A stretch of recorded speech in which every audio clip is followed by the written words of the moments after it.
Hello everyone, hope you're doing well. Today we are back on the update Wind of Change dev server, and it's time to have a look at the ground vehicles this time and see what is coming to the update in the future. The first one is for America, and it is the LAV-AD. This is an AA vehicle which is coming to the tech tree, and overall it's not really filling a gap, at least not right now, because it's being put at 10.0, but it is going to be between the Sergeant York and the XM975. What this vehicle has is a really actually interesting setup. Its weapon systems are not linear, is probably the way that I would put it. It has three separate ones. So it has a set of Stingers, it has some Hydras as well in the form of the rockets, and also it has the 25mm GAU-12U cannon, the good old rotary one, which looks absolutely wonderful. Now, what's kind of interesting about this modification is you can actually run it without the Hydras, and you can run just two sets of Stingers if you think they're a little bit more useful. But the idea of having the Hydras is that you have a weapon for every situation. Now, when it comes to the vehicle itself, it has access, as I said, to Stingers, the FIM-92Es as stock, and then it gets the 92Ks, which are a different breed generally when it comes to Stinger. Much more effective in my opinion. It also gets access to thermals, which is nice, and when it comes to 25mm, it does get access to HVAP, which can pen up to 91mm. Also gets HEIT if you want it, so overall not too shabby when it comes to it. One of the things that this thing is critically missing though is a radar. There's no radar, there's no lock-on for it or anything, unfortunately. Seems like that's a bit of an issue with the vehicle in general, but it does have a decently sized engine. It can move around a lot quicker than I thought it would be, even though this thing's quite chunky in size, like it's quite big. It's only 13.4 tons, so kind of surprising to me. Has a 3-man crew as well, so not too bad at all. But yeah, with the different weapon systems that are active on this thing, it basically means that in whatever situation you're in, you can do something. So with the Stinger, you know, you can try your best at shooting down aircraft with that, and it can work incredibly well, or it can work incredibly badly. If you want to use the 25mm, you can. You know, you can try and shoot down aircraft with that. You can hear the wonderful noise. But this thing doesn't have lock-on capabilities like stuff like the Vulcan.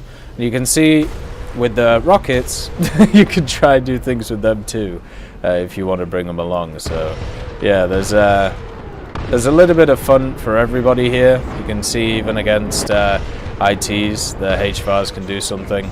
They're generally not going to be too useful. You can see they're going to be a little bit useful for stuff like overpressuring and things like that. But the main thing you're going to use is obviously the Stingers and the gun. But without any way of locking on with the gun, it kind of sucks in that way. But the Stingers are super potent when it comes to it. This machine is also amphibious, so you'll be able to stick it in the water and drive around, which should be quite fun. But overall, it's looking like a pretty nice piece. When it comes to Germany, Germany is getting two vehicles. The first one being the Puma, which of course is the German IFV, the replacement to the Marder. And this machine has access to a 30mm MK3002, and it's also going to be at 8.3 with some pretty nice thermals. It's following a group of vehicles which have been added to the game where they only really have this one high velocity, high firepower cannon, and everything else about it is, you know, not the best, but it does have access to really, really good thermals. The Puma is a chunky machine at 43 tons, but it does have a very powerful engine in it, which sits at the front, so it gives it a little bit of extra, little bit of protection when it comes to the crew. The crew is a crew of 3. You can see them all in the bottom here, so you can actually go hold down in this thing, and it'll be very hard to kill it unless you're able to overpressure it. The ammunition is all in the turret though, so if you pen it and hit that, then it's obviously going to go pop.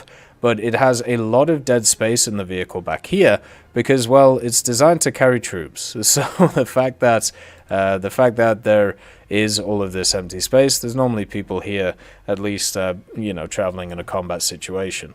So you're going to shoot through this thing a lot, especially if you're firing APFSDS or APDS, so you've got to be careful of that. And it also has some extra armor on it, such as what is basically like slat armor on the back to try and protect it from chemical munitions. So it might be deceptively stronger than you think, even though it says like 5mm, 15mm, 10mm.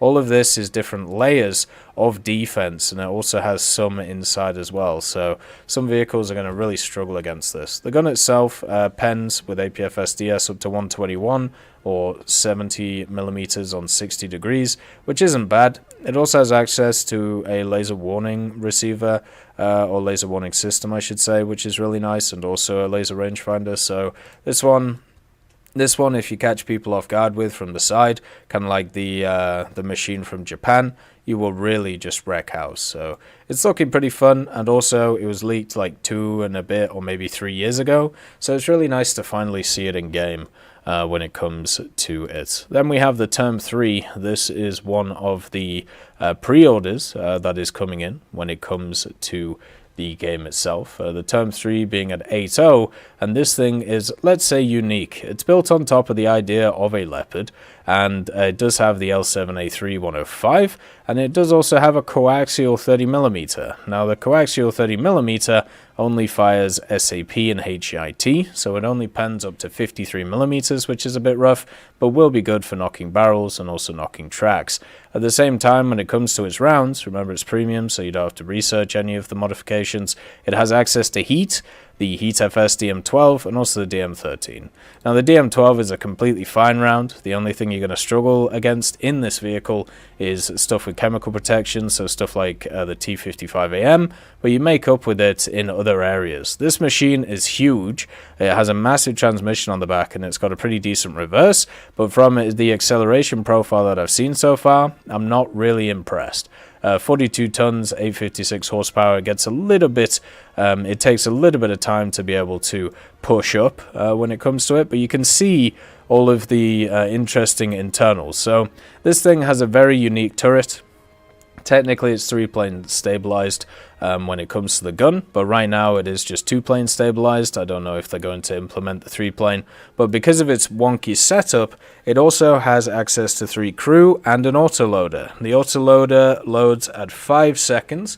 And the first stage ammo stowage is your whole ammo stowage, so it doesn't have any other stowage. So the amount of rounds that you bring here is the amount that you'll see in the breach. It's as simple as that. So even though you can have a look at it here and it looks like the vehicle itself does not look survivable, because it has absolutely no armor, only 20mm and 30mm here, and also 20mm on the hull.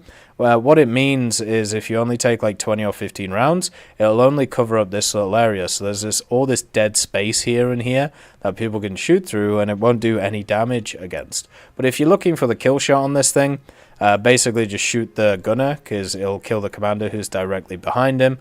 And also you can aim for like the inner left of the gun right here and be able to take it out. So it shouldn't be too hard to deal with in general when it comes to it. But yeah, its main good stuff is mobility, and also its main gun and coaxial. The mobility, though, is a little bit of an issue.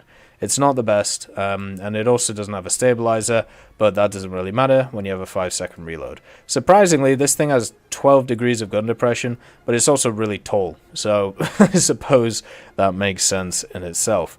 When it comes to the Soviets, they get access to a really interesting vehicle. This is the T55AM D1. Now, we've had the T55AM in the game for ages. It's been a premium vehicle. You know, it's one of the more feared ones at 8.3, especially if you get updated into it. The T55AM D1 is similar to it, but it has some different features. So the first major difference between it and the T55AM is it gets access to an APS. And this system can be found on this side of the vehicle and also this side. Now, this is an active protection system, and that means that when somebody shoots at you with stuff such as ATGMs or stuff such as rockets and things like that, the APS will be triggered and it will counteract it before that thing is able to hit the vehicle. We've tested it with a bunch of different stuff, and it actually works extremely well. The other factors about the vehicle, such as its reload is pretty standard, such as other things like the turret traverse are pretty standard. It has all of the negatives of a lot of the Soviet vehicles, so the reverse isn't the best, and also the gun depression isn't the best, but it's a pretty solid vehicle for a T-55. They've also added this little area here for the test drive for vehicles which have APSs, so you can test them. And you can see in the bottom left there is something kind of interesting. So you have like this ring, or this I suppose line of influence, like the green line of influence that you can see. That is where your APS is active against. Now obviously when it comes to this vehicle, it should be linked to the turret instead of linked to the hull, but I'm sure that'll be fixed. But you can see how many charges the APS has. So it has 8 charges in total, and at the same time what it has is you know, as long as you point this towards an enemy, so you can see the M901 here, if you point this towards the enemy, it should work. And there you go, no real damage taken when it comes to the M901. It's firing another one, and once again the only damage we're taking is external, so the gun at the top, and also we have the thing right there, like the, I suppose, the rangefinder, and also the optical ports. So this thing is just eating all of the different ones, which is quite cool. It's actually really interesting how it all works, and this is also present on another vehicle in the game, which is right there. But once the I suppose protection runs out, then you're going to die. You can see that we've used them from the systems right here, so there's none left in the spouts, and then on the next one we should just be dead, unfortunately. Oh, I should probably turn my engine back on. What, do you not want to shoot me now? Come on. There we go. The Wally shows mercy. I do not. But yeah, so that's the T-55. A lot of the other factors are pretty similar compared to other vehicles that are around the BR. It does also sit itself in the tech tree, which is super cool, between the T-55A and the T-62. So this will be great in the 8.3 lineup with stuff like the T-10M and the BMP-2 and the IT-1. It's going to be just a really, really fun vehicle. I'm looking forward to it quite a lot. Now, Britain also has an APS in the form of the Black Knight. This is, of course, the new top tier Challenger that is coming to the Great British Tech Tree. This is a modification of the Challenger 2, which was supposed to give it stuff like an improved FPS and also, or FCS I should say, and also some stuff such as the APS, which you can see right here. Now, the APS of the Black Knight actually has 4 charges on it, and instead of just having a semicircle like the T-55, it actually affects the whole 180 degrees on each side of the vehicle. So this right here protects this side, and then this one right here protects the other one. So no matter where you get shot from, you're always going to have at least two disables when it comes to things like that, or well, maybe not 2 disables, but you'll be able to stop stuff like ATGMs or Hellfires and things like that, which would be quite nice when it comes to the vehicle itself. The other thing is it does have a quite interesting commander's optics. What I mean by this is it does get access to some, the thermals for the commanders, I believe. So you can see here, it has at least Gen 2 thermals, and of course the M mode as well, which is quite nice. It does get the standard reload of the Challenger. Everything else about it is pretty much the same when it comes to it. You know, it has the thermals and all of that. The main differences are the additions to the turret. So you got the smoke, so you get 4 separate smoke launchers, all with 5 grenades, and they all cover you 360. It's actually pretty impressive how they do. You have the APS system as well. You have the gun on the top, and then also you have the commander sight, which is super nice. So there's a lot of nice features about this thing, and also it just adds another Challenger to the lineup. which isn't a brick, meaning that it doesn't have access to a bunch of extra armor, which is pretty useless. You can see there the APS actually turned to be able to deal with the incoming threats, which is kind of interesting. I really like that factor. I really enjoy the fact that that exists. You can see there once again, moves in to fix it and try and sort it out. But you can see once the APS runs out and you get shot at again, then you're obviously going to take some damage.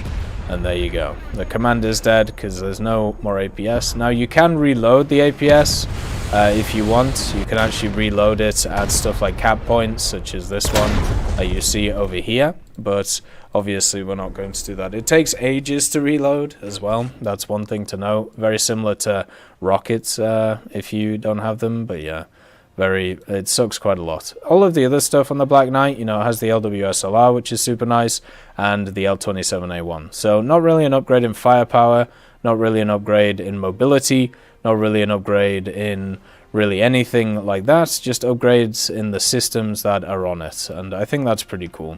It's also the end of the tech tree, so the TES will now be easier to grind. When it comes to China, China gets access to a decent amount of vehicles, including the ZTZ-88A. This is a ZTZ which has access to a 105mm ZPL-94, and it's going to be rank 6, 8.7, adding to the already fantastic 8.7 for China. You got the M60A3 TDS, the ZTZ-59D1, the PTZ-89, the PGZ-09, and then also even stuff like the PTL-02 that you can bring up to this level and be very, very good. The ZTZ-88A comes between the ZTZ-59 and the 96, and it's looking really nice. It's got access to smoke grenades, which is a big plus, got access to a Dishka, and the 105mm gives it Type 83 APDS, meaning that it pens 351, 296, 203 millimeters respectively, has pretty good ballistics, and also generally will be very fun to use. Doesn't have access to some of the things though, so no thermals on it, which kind of sucks. But it does get a laser rangefinder, which is nice, and will mean that it is effective going forward. It's a pretty bog standard tank, but very welcome to the 8.7 area. It's going to work very well for China at this BR and add to an already good lineup. They're also adding a premium M3A3 first PTG. This vehicle in itself is going to be a rank 2 premium that you can pick up for the Chinese. The M3A3, it's an exact copy of the one in the tech tree, and it's fantastic. It's very fun.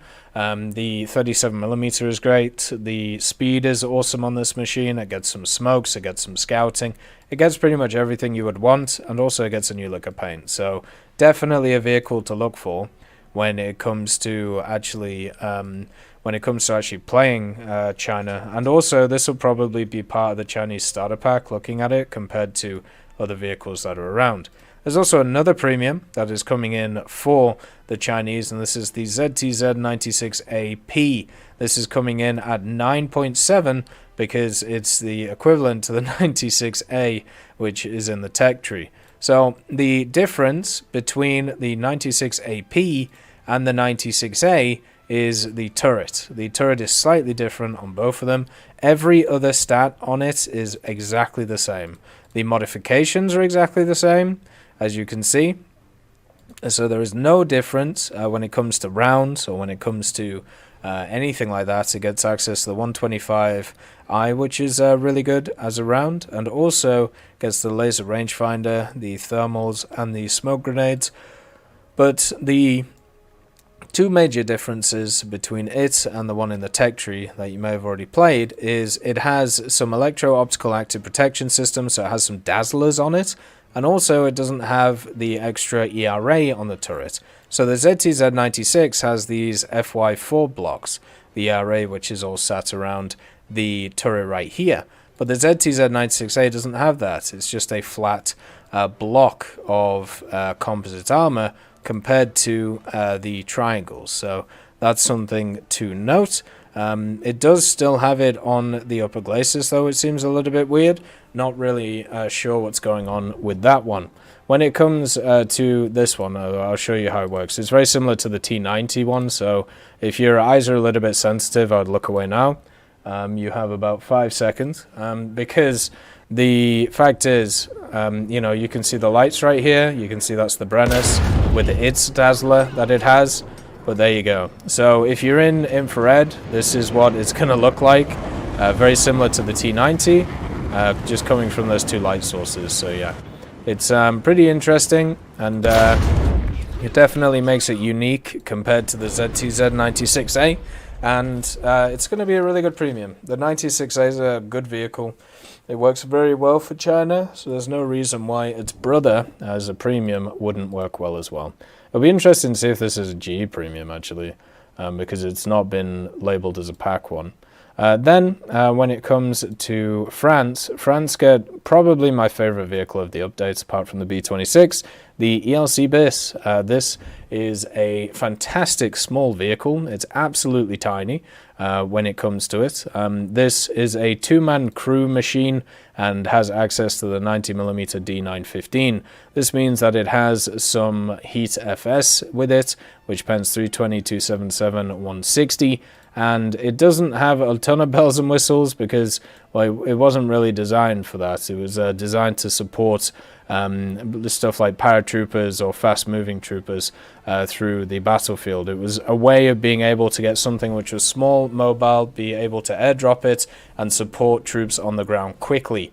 That's why it's built kind of how it is. So with the 90mm, it's going to have a very powerful gun at 6.7. It has the engine in the front and the two crews, so survivability is really bad. It doesn't have any armor. It has 40mm, so it stops stuff like 50 cals or cannons, and that's really about it. It does have a bit of a problem with it though, and the problem is the traverse of the turrets, and this is more down to the fact that it's one of those vehicles which actually has the crew in the turrets but also halfway in the chassis as well, so if they turn too much they're going to get turned in half. But this is the traverse that you have just over the other wheel, which isn't very good, so you're going to have to turn the whole vehicle to be able to fire the gun, basically, if you want to hit a target which is on the side, which won't be too hard to do because this vehicle actually has a really good turning circle, and even though it's got a weak engine, it's only 9 tons, so it can move around the place really well and do fantastic stuff. Also has 4 smoke grenade launchers, which is really nice, and comes between the CA Lorraine and the Foch, because for some reason this thing is labeled as a tank destroyer and not a light tank. So it doesn't get access to scouting, doesn't get access to artillery, and also ends up on the right side of the tech tree. So there's 2 factors that it doesn't have, really sad. Should definitely be able to get those, but at the same time it's still going to be a really fun vehicle, and it's not like you don't have enough light tanks for France around this BR already.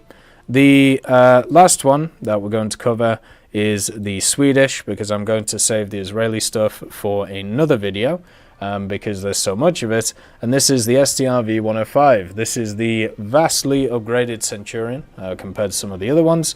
We obviously have the Strv 104 already in the game, which is right here, and the 105 comes straight after it. So this vehicle has the 105mm can Strv 101. This doesn't really get a huge upgrade apart from the round that it fires. It gets the SLPPRJ M90C.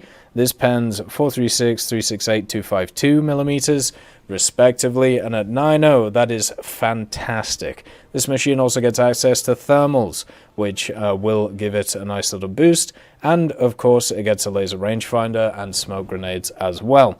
Its standard round is the M80 that you get stock as well, so you won't have to worry too much about a rough stock grind. This thing should be super fun. It is still a heavy chunky Centurion though, so it does get the stabilizer, which is nice, but understand that the turret traverse isn't the best, and the weight of 56 tons with the 900 horsepower engine is definitely going to slow you down. But overall, very happy to see this one. It's kind of the last Swedish Centurion in a way, which means that it is quite iconic. And as I said, there is obviously all of the stuff for the Israel things. We'll go over them in a separate video because there is a ton of it, and it's worth giving itself its own little place.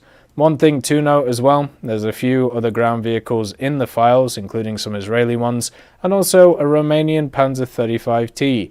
which has access to a little Diddy engine of 106 horsepower.